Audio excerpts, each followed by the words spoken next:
சுவையான டிஃபன் சாம்பார் எப்படி செய்கிறதுன்னு பார்க்கலாம் வாங்க. இன்றைக்கி நான் சாம்பார் செஞ்சது பாசிப்பருப்பில் தாங்க.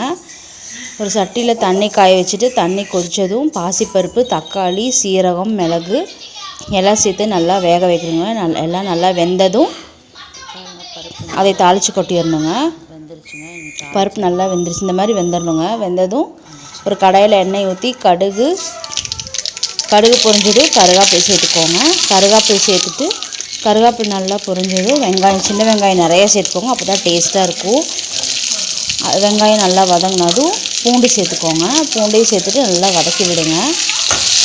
நல்லா ஓரளவுக்கு நல்லா வதங்கினது பச்சை மிளகா சேர்த்துக்கோங்க. பச்சை மிளகா நீளமாக கட் பண்ணி சேர்த்துக்கோங்க. காரத்துக்கு வெறும் பச்சை மிளகா மட்டும்தாங்க.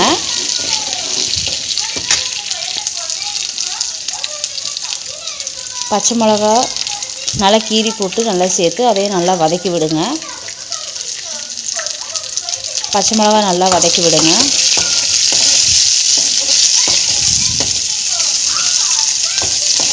இந்த அளவுக்கு நல்லா சுருண்டு வர அளவுக்கு நல்லா வதக்கணுங்க.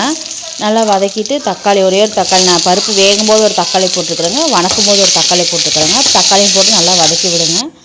நல்லா வதங்கினதுக்கப்புறம் வெந்த இந்த பருப்புக்குள்ளே இந்த தாளித்த கலவி உள்ள கொட்டி நல்லா ஒரு கலக்கி விட்டுட்டு இந்த சாம்பாருக்கு தேவையான உப்பு, சாம்பார் தூள் 1.5 ஸ்பூன் சாம்பார் தூளுங்க. சாம்பார் தூள் 1.5 ஸ்பூன் சேர்த்துக்கோங்க. சேர்த்துட்டு ஒரு 1/4 டீஸ்பூன் தனியாத்தூள் சேர்த்துக்கோங்க. அவ்வளோதான். நான் மிளகாத்தூளில் சேர்க்கலைங்க, காரத்துக்கு வெறும் பச்சை மிளகா மட்டும்தாங்க. இதெல்லாம் சேர்த்துட்டு நல்லா கலந்து விட்டுட்டு நல்லா கொதித்து வந்ததும் ஸ்டவ் சுவிட்ச் ஆஃப் பண்ணிட்டிங்கன்னா சுவையான டிஃபன் சாம்பார், சிம்பிளான டிஃபன் சாம்பார் ரெடிங்க. பாசிப்பருப்பு சாம்பார் சூப்பராக இருக்கும். ட்ரை பண்ணி பாருங்கள். ட்ரை பண்ணி பார்த்துட்டு கமெண்ட் பாக்ஸில் எப்படி இருக்குன்னு கமெண்ட் பண்ணுங்கள். தேங்க்யூ.